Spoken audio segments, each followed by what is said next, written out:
大家好，我是金牌。大家好，我是百威。今天呢，我们要来开箱这只赤壁虾干，它是海老屋出的，这个是第2代的。我们另外有准备1代的 92H， 要这2只到底有什么差别？对照一下1代跟2代到底差在哪里？第1代的比较长一点，收纳的会比较长；2代有短一点点。1代是金色的质感万转，第1节是有点酒红色，对，酒红色。打开的话，1代有点空隙的感觉。杆子用久了也会有空隙？不会，如果有空隙，就代表杆子有问题。这个是缩口节，去摇它，它是不会动的，但是它会动，那就代表杆子品质有一点问题。1代会比较缩不住，可能这里有一点小缺失。不过其实吊起来的部分上次还好啦。我们来看一下这一只的弯度如何。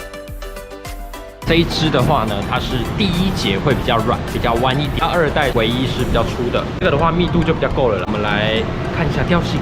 哦，这个比较硬。2代就是它的进阶版了。今天用的是这颗非常漂亮的 R 叉波，今天用的是金牌牛肉耳的香味，等下就准备开单去实测咯。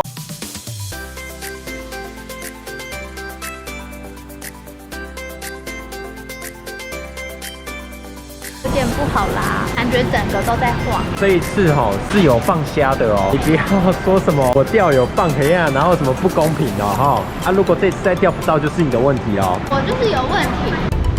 对嘛，这样很简单嘛。小可爱，老板，这个可以换吗？可以哦。用起来好像起虾非常简单哦。我觉得是因为那一只会晃。没有勾到哎。没有勾到吗？没有。没关系，很棒。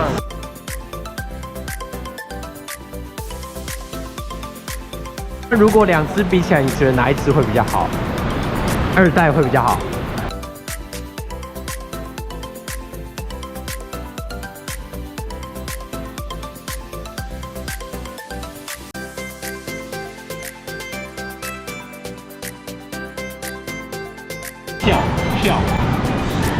跳一跳就没了。各位有没有看到刚刚那个杆子的弯度完全没有弯，吊起来的话呢还蛮轻松的啦。这只的话它比较没有那么 Q， 比较死硬一点点。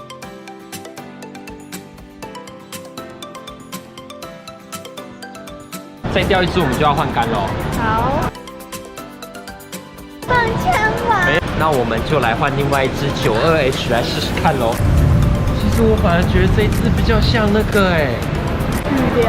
对，这一只的感觉比较 Q 一点。发现92其实杆节的空隙改掉其实是还不错的。